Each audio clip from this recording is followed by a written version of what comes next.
ये मत सोचिए कि सिर्फ भारतीय जनता पार्टी का अंध समर्थक कह रहा है आएगा तो मोदी ही। जी नहीं, पापा की तमाम परियां और गुल्लू कालू रोज प्राइम टाइम में यही कहते हैं, आएगा तो मोदी ही, आएगा तो मोदी ही। प्रधानमंत्री जो भी कहें वो मास्टर स्ट्रोक, प्रधानमंत्री स्कूबा डाइविंग करें वो मास्टर स्ट्रोक। मगर जैसे जैसे चुनाव करीब आ रहा है, प्रधानमंत्री से किसी मुद्दे पर उनसे सवाल नहीं किया जाएगा। भारतीय जनता पार्टी की किसी कमी पर उसे कटघरे में नहीं रखा जाएगा। और दूसरी तरफ विपक्ष को लगातार गाली दो। वो विपक्ष जो इनका नुकसान नहीं कर सकता है, उसे कटघरे में रखो, उसे खलनायक बताओ और उसका चरित्र हनन करो। दोस्तों, आज मैं आपको सिलसिलेवार तरीके से बताने वाला हूं कि जैसे जैसे चुनाव करीब आ रहे हैं, विपक्ष के खिलाफ किस तरह से सुपारी लेकर गोदी मीडिया चल रहा है। मगर सबसे पहले मैं आपको एक वीडियो दिखाना चाहता हूं। तेजस्वी यादव रोज जनता से रूबरू हो रहे हैं।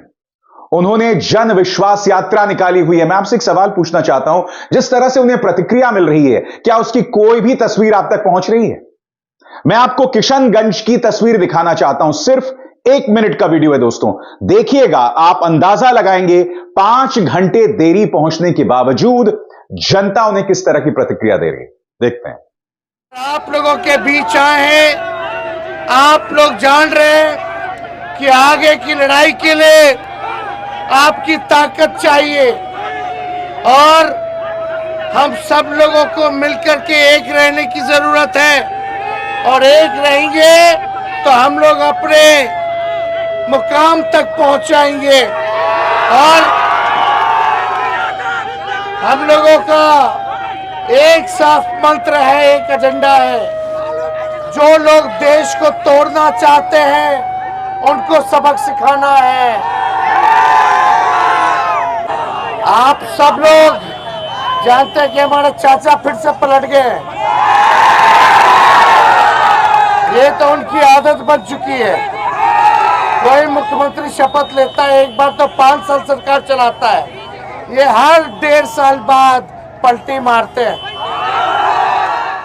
मैं नहीं जानता कि यह भीड़ तेजस्वी यादव के लिए, इंडिया गठबंधन के लिए वोटों में तब्दील होगी या नहीं होगी। मैं आपको याद दिलाना चाहूंगा कि पिछली बार जब बिहार में विधानसभा चुनाव हुए थे, तब बेशक महागठबंधन सरकार नहीं बना पाई थी, मगर आरजेडी सबसे बड़े दल के तौर पर उभरी थी।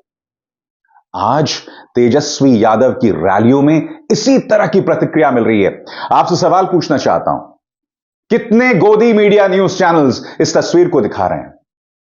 राहुल और अखिलेश मंच पर आए थे। याद कीजिए, तमाम गोदी मीडिया न्यूज चैनल्स ने गठबंधन का मरसिया पढ़ दिया था, यानी गठबंधन नहीं होने वाला है। अखिलेश और राहुल जो हैं अब वो साथ साथ नहीं हैं। गठबंधन होने के बावजूद इस तस्वीर के मायनों को नहीं समझाया जा रहा है और अब भी राहुल और अखिलेश पर निशाना साधा जा रहा है। मैं आपसे सवाल पूछना चाहता हूं, क्यों? आपके सामने एक एक करके मैं मिसाल पेश कर रहा हूं दोस्तों, किस तरह से गठबंधन होने के बावजूद निशाने पर सिर्फ अखिलेश और राहुल गांधी हैं। सबसे पहले पापा की ये परी, उत्तर प्रदेश की 80 सीटों की लड़ाई, यूपी से खुलेगा 400 पार का द्वार। टक्कर यूपी की, बाजी दिल्ली की। यानी कि अभी से पापा की परी ने बता दिया है कि 400 पार भाजपा पहुंच रही है। मैं आपसे एक सवाल पूछना चाहता हूं, आपको यह नहीं दिखाई दे रहा प्रधानमंत्री जो भी कहते हैं, जो भी करते हैं, उसे गुरु मंत्र की तरह गोदी मीडिया लगातार जो है वो भज रहा है? यह सिर्फ एक मिसाल नहीं है इस पापा की परी की। आगे देखिए साहब, यह देखिए, मोदी के खिलाफ सब मिले हुए हैं जी। अगर विपक्षी गठबंधन एक होता है, पहले तो जब एक नहीं होता है तो उन्हें गालियां दो, लगातार गालियां दो, और जब एक हो जाता है तो इस तरह से ताने मारो। फिर देखिए माननीय गुल्लू जी क्या कह रहे हैं, विपक्ष की यारी कौन किस पर भारी। यानी कि विपक्ष आपस में सिर्फ टब्बल कर रहे हैं, आपस में लड़ाई कर रहे हैं। फिर देखिए साहब, तीसरी बार सत्ता पर पीएम मोदी की भविष्यवाणी, 2024 आम चुनाव के लिए यात्रा वाली खास तैयारी। मैंने कहा ना, पापा की परियां उसी राग को बार बार अलाप रही हैं, 400 पार, 400 पार, 400 पार। और आपको समझना पड़ेगा इसके पीछे की वजह। जनता को लगातार ब्रेन वॉश किया जा रहा है एक प्रचार के जरिए 400 पार 400 पार 400 पार, और दूसरी तरफ विपक्ष को बटा हुआ, घटा हुआ, लुटा पिटा हुआ दिखाया जा रहा है। मिसाल आपके सामने, मोदी ने किया ऐलान, मैं फिर आ रहा हूं, एक और पापा की परी, पापा जी का महिमा मंडन करते हुए। फिर देखिए यूपी में मोदी योगी का मिशन 80/80। फिर देखिए अमेठी के बाद वायनाड से राहुल की छुट्टी। यानी कि अब यह कहा जा रहा है कि राहुल गांधी अमेठी से तो बहुत दूर की बात है, वायनाड से भी चुनाव नहीं लड़ पाएंगे। मेहनत देखिए कितना कर रही हैं ये लोग। फिर देखिए कुरुक्षेत्र, मोदी हैं तो मुमकिन है, भ्रष्ट का बचना नामुमकिन है। क्या इनसे कभी सवाल किया गया कि ईडी ने, इनकम टैक्स ने, सीबीआई ने कभी किसी भारतीय जनता पार्टी के नेता के घर पर, दफ्तर पर रेड मारी?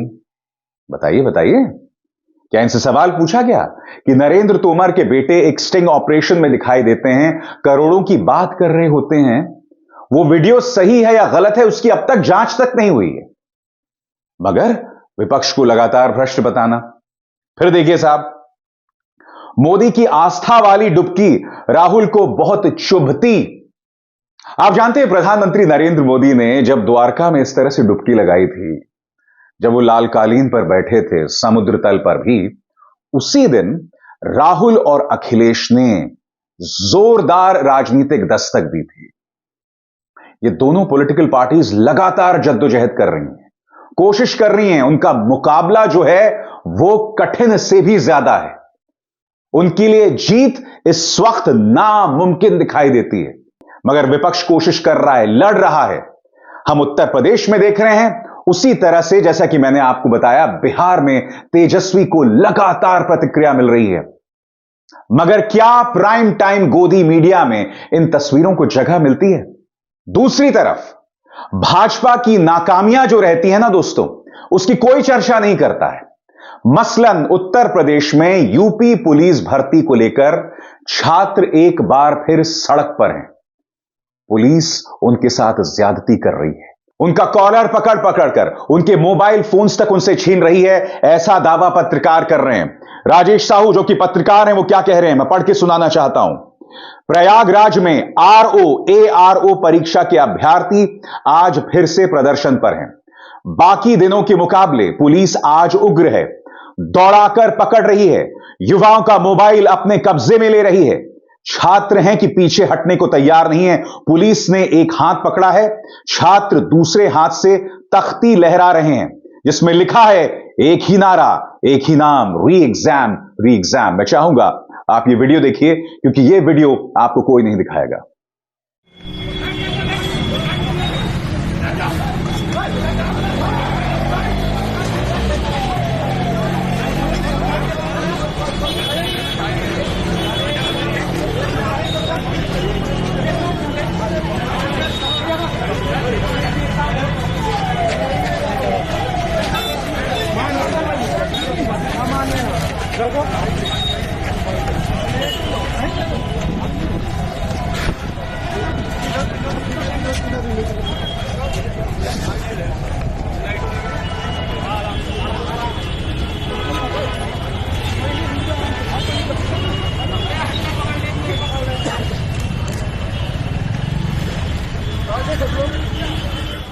विपक्ष लगातार सवाल उठा रहा है दोस्तों, यहां पर इन छात्रों की ट्रेनिंग नहीं हो रही है, अभ्यर्थियों की ट्रेनिंग नहीं हो रही है। पुलिस जिस तरह से इनके पीछे भाग रही है, पुलिस भाग रही है, इन पर लाठियां चला रही है और जैसा कि पत्रकार बता रहे हैं उनके मोबाइल फोन्स तक छीन रही है। वो भाजपा जो कि मानने को तैयार नहीं थी कि नकल हुई है, उन्हें आखिरकार एग्जाम को पोस्टपोन करना पड़ा। बड़ा सवाल यह कि क्या किसी गोदी मीडिया ने इस पर सवाल उठाए हैं? क्या कह रहे हैं अखिलेश यादव, मैं आपको पढ़ के सुनाना चाहता हूं। ये जो दौड़ भाग हो रही है, इसी वीडियो पर उनका सवाल है। ये इलाहाबाद में ARO के री एग्जाम की मांग के दौरान की दौड़ है, किसी भर्ती की दौड़ नहीं, क्योंकि भाजपा राज में तो भर्तियां जुमला बन गई हैं। अखिलेश यादव का बयान। मगर मैं दावे के साथ कह सकता हूं, कोई न्यूज चैनल ये वीडियो आप तक नहीं पहुंचाएगा, उनका ये बयान आप तक नहीं पहुंचाएगा। यह हकीकत है इस गोदी मीडिया की। मोदी राज में क्या क्या नहीं हो रहा है, इसकी चर्चा कोई गोदी मीडिया नहीं करेगा। इंटरनेशनल एजेंसीज जब यह बताती हैं कि भारत का जो लोकतंत्र है वो लगातार नीचे गिर रहा है, तो उसे साजिश के तौर पर पेश किया जाता है। मगर मैं आपको बतलाऊंगा दोस्तों क्या हो रहा है। पूर्व जस्टिस मदन लोकुर ने एक भाषण में कई चिंताजनक बातें कही हैं। उनका यह कहना है कि अब सुप्रीम कोर्ट में आम इंसान का विश्वास खत्म हो रहा है। कई मामले जो हैं, कई अहम राजनीतिक मामले कुछ खास जजेस को ही सौंपे जाते हैं। नतीजा यह होता है कि उन्हें राहत नहीं मिलती। वो मिसाल दे रहे हैं उमर खालिद की, वो मिसाल दे रहे हैं कई लोगों की। वो बता रहे हैं कि जब मामला इन खास जजेस की तरफ जाता है तो अलबत्ता तो उन्हें राहत नहीं मिलती। और अब क्या हो रहा है, अब उनके खुद के वकील उन केसेस को सुप्रीम कोर्ट से वापस ले रहे हैं और दोबारा ट्रायल कोर्ट में ले जाया जा रहा है। आजाद भारत के इतिहास में ऐसा कभी नहीं हुआ। यह तो हमारे लोकतंत्र पर सवाल है ना। मगर गोदी मीडिया आपको नहीं बताएगा। गोदी मीडिया क्या करेगा मैं आपको बताता हूं। गोदी मीडिया यह करेगा कि जब भी लोकतंत्र पर सवाल उठेंगे, प्रेस की आजादी पर सवाल उठेगा, तब वो एक टूल किट के अंतर्गत उन्हीं लोगों को टारगेट करेगा जो ये मुद्दे उठाएंगे। उन्हें जॉर्ज सोरोस का दलाल बताएंगे। उन्हें यह बताया जाएगा कि भैया तुम्हें चाइना ने स्पॉन्सर किया हुआ है। यह बात अलग है कि इनके कार्यक्रमों में बाकायदा आप चाइनीज कंपनियों के विज्ञापन देखते हैं, उनके प्रोडक्ट्स के विज्ञापन देखते हैं। इन्हें शर्म तक नहीं आती है दोस्तों। मैं चाहूंगा आप जस्टिस मदन लोकुर को सुनिए, उन्होंने क्या कहा है सुप्रीम कोर्ट में, जिस तरह से न्याय दिया जा रहा है, उनकी बात सुनिए दोस्तों। A situation where somebody, a journalist, wants bail, the case is listed the same day, maybe in the evening. Somebody has been granted bail, the prosecution says no, the grant of bail by the High Court is wrong, so a special bench sits on a Saturday and stays that order, which is very, very unusual. But anyway, stays that order so that this person cannot come out of jail. I am referring to the cases of Arnab Goswami and Sai Baba. क्या गोदी media ने इसकी चर्चा कहीं की? एक former supreme court का जज यह बात कह रहा है कि सुप्रीम कोर्ट में क्या हालात है। जस्टिस मदन लोकुर ने बेशक नाम ना लिया हो, मगर यहां इशारा किया जा रहा है जस्टिस बेला त्रिवेदी की तरफ। जैसा कि मैंने आपको अपने कार्यक्रम में पहले बताया था दोस्तों कि एक बहुत ही अजीबोगरीब चीज होती है। सुप्रीम कोर्ट की 2017 के दिशा निर्देश हैं, उनकी धज्जियां उड़ाकर सारे अहम केसेस, सारे अहम राजनीतिक केसेस जस्टिस बेला त्रिवेदी के पास ही जाते हैं। उमर खालिद का मामला हो, चंद्रबाबू नायडू का मामला हो, तमिलनाडु के मंत्री का मामला हो, ये सारे मामले इन्हीं के पास जाते हैं।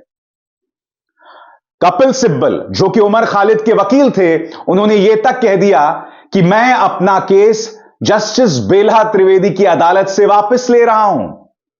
यह बतला रहा है कि किस तरह से सुप्रीम कोर्ट में विश्वास खत्म होता जा रहा है। यह अप्रत्याशित है। मगर जो बात जस्टिस मदन लोकुर ने कही, कोई आपको नहीं सुनाएगा। मैं समझना चाहता हूं क्यों एक फॉर्मर सुप्रीम कोर्ट जस्टिस इतनी बड़ी बात कह रहा है। गोदी मीडिया क्या कर रहा है आप जानते हैं दोस्तों। गोदी मीडिया सिर्फ और सिर्फ प्रधानमंत्री का महिमा मंडन कर रहा है, और उसकी मिसाल मैंने अभी अभी आपको दिखाई। यह हकीकत होती जा रही है इस मीडिया की और इस देश की, जो निहायत ही शर्मनाक है। अब इज़हार शर्मा को दीजिए इजाजत। नमस्कार।